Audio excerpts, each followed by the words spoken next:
আশা আছে যে মই বেহাৰবাৰী আউটপোষ্টত এটা পাৰ্মানেণ্ট কেৰেক্টাৰত মই এটা এক্টিং কৰিম। মই আজিও মনত এটা হেঁপাহ মোৰ আছেই। সেই উদ্দেশ্যেৰে মই আহিছিলোঁ কি জানিব মোৰ বেহাৰবাৰী আউটপোষ্টত এটা মানে হেৰি হয়। আহি মই ভাবিলোঁ যে মই এনেইতো ইয়াত থাকিব নোৱাৰোঁ, গতিকে মোৰ দুটা অপশ্যন মোৰ হাতত আছে। কেৱল বোমা বৰ্ষণ আৰু গুলী বৰ্ষণ। ইতিমধ্যে ৰাছিয়ান সেনাৰ আক্ৰমণত বিধ্বস্ত হৈ পৰিছে ইউক্ৰেইন। ইখনৰ পিছত সিখনকৈ চহৰ ইতিমধ্যে ধ্বংসস্তূপত পৰিণত হৈছে। আমি স্ক্ৰীনত কিছু ভিজুৱেলছ দেখুৱাইছোঁ। এয়া ইউক্ৰেইনৰ এতিয়াৰ পৰিস্থিতি, কেনেকৈ ইটোৰ পিছত সিটোকৈ সুউচ্চ অট্টালিকা। মুহূৰ্ততে হঠাৎ মোৰ এদিন মনলৈ আহিল যে মই গুৱাহাটীলৈ যাওঁ, কাৰণ মই মানে এক্টিঙৰ লগত সৰুৰে পৰাই জড়িত। আৰু আজিও মোৰ মনত এটা আশা আছে যে মই বেহাৰবাৰী আউটপোষ্টত এটা পাৰ্মানেণ্ট কেৰেক্টাৰত মই এটা এক্টিং কৰিম। মই আজিও মনত এটা হেঁপাহ মোৰ আছেই। সেই উদ্দেশ্যেৰে মই আহিছিলোঁ কি জানিব মোৰ বেহাৰবাৰী আউটপোষ্টত এটা মানে হেৰি হয়। আহি মই ভাবিলোঁ যে মই এনেইতো ইয়াত থাকিব নোৱাৰোঁ, গতিকে মোৰ দুটা অপশ্যন মোৰ হাতত আছে। হয় মই এয়াৰ হোষ্টেজ পঢ়িব লাগিব, নহয় মই মাছ কমিউনিকেশ্যন কৰিব লাগিব।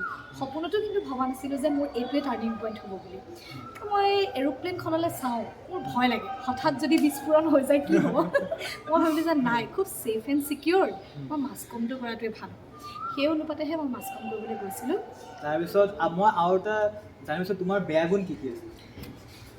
বেয়া গুণ কিন্তু চবেই জানিব বিচাৰে কি কি আছে বেয়া গুণ। আৰু মোৰ বহুতকেইটা বেয়া গুণ আছে। প্ৰথম বেয়া গুণ আছে মই বহুত কথা চহকী। মই বিৰাট কথা পাতোঁ, মানুহে সেইটো জানে। আৰু এটা সময়ত মানুহে মানে কামোৰো খাই যায়, মই ইমান কথা পাতোঁ। কিন্তু আচলতে মই বহুত এক্সপ্ৰেছিভ। মই যদি কাৰোবাক খুব ভালো পাওঁ, মই মানে সেই মৰমটো এক্সপ্ৰেছ কৰি ভাল পাওঁ। আৰু কাৰোবাৰ প্ৰতি যদি মোৰ খঙো উঠে, হয়তো মই মুখেৰে বকি বকি এক্সপ্ৰেছ কৰিম, নহ'লে কান্দি কান্দি। আৰু সকলোতকৈ ভাল গুণ কি আছে? আৰু এটা মোৰ বেয়া গুণ আছে, মই কৈ দিছোঁ, সাংঘাতিক অভাৰ থিংকাৰ। যদি মোৰ কথা চিন্তা কৰি কৰি শেষো হৈ যায়, মই তোমাৰ জীৱনৰ যদি কিবা দুখৰ কথা শুনিলোঁ, মই তোমাৰ কথা চিন্তা কৰি থাকিম, সেই তেৰিকা ল'ৰাটোৰ কি হ'ব। সেইবিলাক মোৰ বেয়া গুণ। আৰু খুব ভাবুক ছোৱালীজনী, যিটো হ'ব বাদ দিয়া আৰু বহুত মানুহে মোক মানে বুজায় যে ভৱিষ্যতে হ'বলগীয়াটো যি হ'ব হ'ব বাদ দে। মই কিন্তু নাই, সেইটো ভাবিম কি হ'ব মোৰ এনেকৈ বহিলে। সেইকাৰণে মোৰ চেহেৰাটো প্ৰভাৱ পৰিছে সকলোখিনি। আৰু ভাল গুণ, মই জনাত ভাল গুণ থাকে খুব সহজ সৰল আৰু মৰমীয়াল খুব। তুমি আচলতে তুমি যদি মোক আজি প্ৰথম লগ পাইছা, তুমি যদি মোৰ এই গুণটো গম পাইছা, তেতিয়াহ'লে তুমি ঠিকেই ধৰিছা। সহজ সৰল বুলি মই এইটো কাৰণে কৈছোঁ, কাৰণ মই এজন আননোন মানুহ।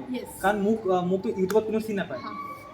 এজন সহজ সৰল মানুহৰ কাৰণে ইমানখিনি সময় দিছে, সেইকাৰণে মোৰ খুবেই ভাল লাগিল। সেইকাৰণে আচলতে মোৰ এইটো ভাল গুণেই নে বেয়া গুণ মই নাজানো, মই নিজে ভাল গুণ বুলি ভাবোঁ। মই বহুত উদাৰ চিতিয়া মানে ছোৱালীজনী। তাৰমানে এনেকুৱা ধৰি লোৱা, যদি মোৰ হাতত 10 টকা এটাও থাকে, মোক যদি কোনোবাই আহি কান্দি কান্দি বিচাৰেহি যে ময়ূৰী মই মানে মোৰ একো খাবলৈ নাই। মোৰ জীৱনত এনেকুৱা এটা ঘটনা হৈছে, মোৰ হাতত পইচা নাই। এজন মানুহ মানে আমাৰ ঘৰলৈ কাপোৰৰ বেগ এটা লৈ আহিলে, একদম মোৰ দেউতাৰ বয়সৰ মানুহ, গৰমত মানে ঘামি জামি কাপোৰৰ বেগ এটা লৈ আহিছে। তেওঁ কৈছে যে বাইদেউ মই শুৱালকুছিৰ পৰা আহিছোঁ, মোৰ পৰা দুযোৰ চাদৰ মেখেলা লওকচোন, কাইলৈ মানুহজনী বন্ধন গোটৰ পইচা দিব লাগে। মোৰ ওচৰত পইচা আছেনে নাই মই সেইটো ভবা নাই। মানে কাইলৈ যে মানুহগৰাকীয়ে লাজ পাব বা মানুহজনে যে বন্ধন গোটৰ পইচাটো দিব নোৱাৰিব, মোৰ প্ৰয়োজন নোহোৱাকৈ কেতিয়াবা মই বস্তু এটা কিনি লওঁ। সেই তেনেকুৱা ধৰণৰ। আৰু সেইটো মোৰ কেতিয়াবা সেইটো মোৰ দুৰ্বল পইণ্টটো হৈ পৰে। নহয় এবাৰ আচলতে কিবা সহজ মানুহে কি চব ক্ষেত্ৰতে এই পৰিস্থিতিৰ লগত মোকামিলা পাৰে কৰিবলৈ, সেইখিনি বহুত ভাল। আৰু এবাৰ তেনেকুৱা এটা ইনচিডেণ্ট হৈছে গণেশগুৰিতে। মই তেতিয়া NKTVত চাকৰি কৰি আছোঁ। এজন বুঢ়া মানুহে দুখনমান পঞ্জিকা আৰু বৰকটকী কেলেণ্ডাৰ লৈ পেলাই ৰখি আছে। ইমান বুঢ়া মানুহজনে যে ইমান ৰ'দখনত মানে গৰমত ৰখি আছে, মোৰ মানে খুব দুখ লাগিছে মানুহজনলৈ। মই গৈ পেলাই সুধিলোঁ, বৰ্তা আপোনাৰ ঘৰৰ মানুহবোৰ নাহে নেকি কেলেণ্ডাৰ বেচিবলৈ? মানুহজনে কিবা এটা দুখত ক'লে নাহে আৰু বুজিছা। তেতিয়া মই ক'লোঁ, দাদা আপোনাৰ গোটেই কেলেণ্ডাৰখিনি আৰু যদি গোটেই বৰকটকী মানে মই সেইখিনি কিনি লওঁ কিমান ল'ব? মানুহজনে কিবা এটা এমাউণ্ট ক'লে আৰু 450 কিবা এটা। গোটেই এমাউণ্টটো দি মই গোটেইখিনি কিনি লৈ গুচি আহিলোঁ। মানে সেইটো এতিয়া কৰি পেলাই কোৱাৰ হেৰি নহয়, জাষ্ট মই উদাহৰণ এটাহে দিছোঁ যে মই এইটো ধৰণৰ। আৰু মই বহুত খোলা ছোৱালীজনী। কেতিয়াবা মোৰ এই সেইখিনি গম পাইছোঁ মই, সেইখিনি কেতিয়াবা এই নেচাৰটো মোৰ বাবে বেয়াও হৈ পৰে। মোৰ মনত যি আছে এদিনীয়া মানুহে সকলোখিনি গম পায়। সেইটো আৰু এটা মই জানিব বিচাৰোঁ, তোমালোকে যেনেকৈ নিউজবিলাক এই পঢ়া, এইবিলাক খুব ভালকৈ পঢ়া, স্পষ্টকৈ পঢ়া। মই এটা টপিক দিম, সেইটোৰ ওপৰত তুমি ক'ব লাগিব। কাৰণ সেই টপিকটো মই 3 দিনৰ আগত চাইছিলোঁ। তুমিয়ে কৈছিলা 22 দিন ধৰি হৈ আছে ৰাছিয়া আৰু ইউক্ৰেইনৰ যুদ্ধ। সেই লাইনটো মই এবাৰ শুনিব বিচাৰোঁ, কাৰণ মই চাইছিলোঁ গোটেইখিনি। আজি 22 দিন ধৰি, আজি 23টা দিন অতিক্ৰম কৰিলে। কিমান দূৰ ভাল হয় এতিয়া ৰাছিয়ান সেনাৰ আক্ৰমণত বিধ্বস্ত হৈ পৰিছে ইউক্ৰেইন, ইখনৰ পিছত সিখনকৈ চহৰ ইতিমধ্যে ধ্বংসস্তূপত পৰিণত হৈছে। আমি স্ক্ৰীণত কিছু ভিজুৱেলছ দেখুৱাইছোঁ। এয়া ইউক্ৰেইনৰ এতিয়াৰ পৰিস্থিতি, কেনেকৈ ইটোৰ পিছত সিটোকৈ সুউচ্চ অট্টালিকা মুহূৰ্ততে খহি পৰিছে। আপোনালোকে মন কৰক, এনেধৰণে আজি 23টা দিন অব্যাহত আছে। যথেষ্ট ভয় আৰু আশংকাত দিন পাৰ কৰিছে ইউক্ৰেইনবাসীয়ে। আৰু এইবিলাক মানে প্ৰতিটো শব্দ কেনেকৈ থাকে মনত, কেনেকৈ থাকে? আচলতে এগৰাকী এংকৰৰ, নিউজ এংকৰৰ, মই এতিয়া যিমান দূৰ বুজি উঠিছোঁ দেই, মই কালি পৰহিহে এখন ফিল্ডলৈ আহিছোঁ, তো যিমান দূৰ বুজি উঠিছোঁ এগৰাকী ভাল এংকৰৰ প্ৰধান লক্ষ্যটোৱে হৈছে উচ্চাৰণ স্পষ্ট আৰু স্পণ্টিনিটি, স্বতঃস্ফূৰ্তভাৱে যি অনৰ্গল কথা কৈ থাকিব পাৰে, যি ইনফ্ৰমটো হয়, অৰ্থাৎ মুখৰ আগত আমাৰ এটা টেলিপ্ৰম্পটাৰ থাকে, সকলোৱে জানে।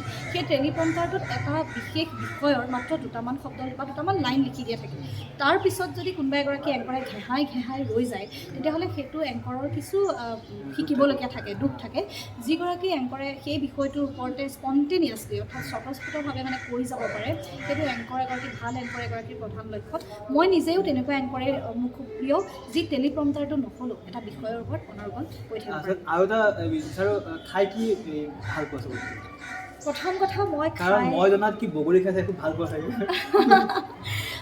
পাইছিলোঁ মইতো আচলতে ফেচবুকত পাইছিলোঁ মইতো। তাৰমানে মোক যিসকলে জানে তেওঁলোকে জানে যে মই খোৱাত কেনেকুৱা, মানে কিয় নাজানো, মোৰ এটা অসমীয়াত এষাৰ কথা আছে বোলে, মানে কিবা জিভাই আতে পেটে নাতে, এনেকৈ বুলি কথা এটা আছে। মই খুব লোভীয়া, বস্তুটো দেখিলে এনেকুৱা লাগে বহুত যেন খাই পেলাম, কিন্তু অকণমান খোৱাৰ পিছতে বিৰাট আভোক লাগে আৰু বেছিকৈ খাব নোৱাৰোঁ মই। কিন্তু তাৰ মাজতো মই খুব ফাষ্টফুড খাওঁ, ফাষ্টফুড খাই মই বহুত ভাল পাওঁ। টেঙা জাতীয় বস্তুবোৰ বেছি খাওঁ, আচাৰ সেইবিলাক খাই ভাল পাওঁ। কিন্তু যি বস্তু স্বাস্থ্যৰ কাৰণে ভাল, হেল্ডি, সেইবিলাক বস্তু কিন্তু মোৰ যিবিলাক একদম খোৱা নাযায়। যিবিলাক পেটৰ কাৰণে ভাল, জিভাৰ কাৰণে বেয়া, সেইবিলাক বস্তু মই মুখতে নিদিওঁ। এই ধৰক তিতা কেৰেলা, মোৰ মুখতে নিদিওঁ। কিন্তু যিবোৰ মুখতহে ভাল, পেটৰ কাৰণে বেয়া, সেইবোৰ কিন্তু মোক খাবলৈ দিব। মাছ খাই কেনেকুৱা? মাছ মাংস? মই চিকেন খাই খুব ভাল পাওঁ। বনোৱাত বেয়া, বনোৱাত মই খুবেই বেয়া। অকল মই নিজে খাই ভাল পাওঁ কাৰণে চিকেন গ্ৰেভিটো মই বনাব শিকিছোঁ নতুনকৈ, সেইটো জানো। ভাতকেইটা নিজেই খাবলৈ বনাব পাৰোঁ, কিন্তু আজিলৈকে ইমান ডাঙৰ হ'লোঁ যদিও ভালকৈ মানুহক কেতিয়াও এসাঁজ ভাত বনাই মোক খুৱাই পোৱা নাই। কিন্তু ভৱিষ্যতে মই চেষ্টা কৰিম, আপোনালোকেও আশীৰ্বাদ দিব, পাৰিম বুলি।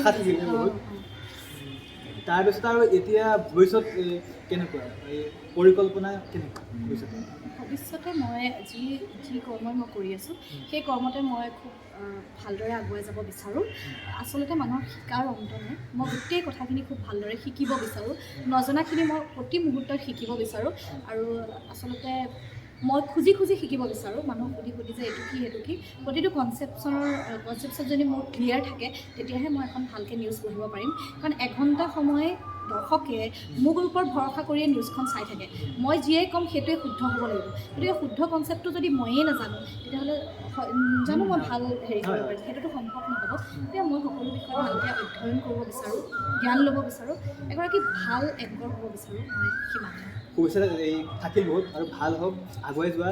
ইয়াতে হিন্দী চেনেলটো আমি দেখা পাওঁ, নেশ্যনেল চেনেলৰ অসমৰ হৈ যাতে হওক আৰু ভাল হওক। এতিয়া নেশ্যনেল চেনেলৰ পৰিকল্পনা এতিয়া সদ্যহতে কৰা নাই বাৰু, কিন্তু মোৰ কথা হ'ল কি, মই এতিয়া একেবাৰে শিকাৰোঁ।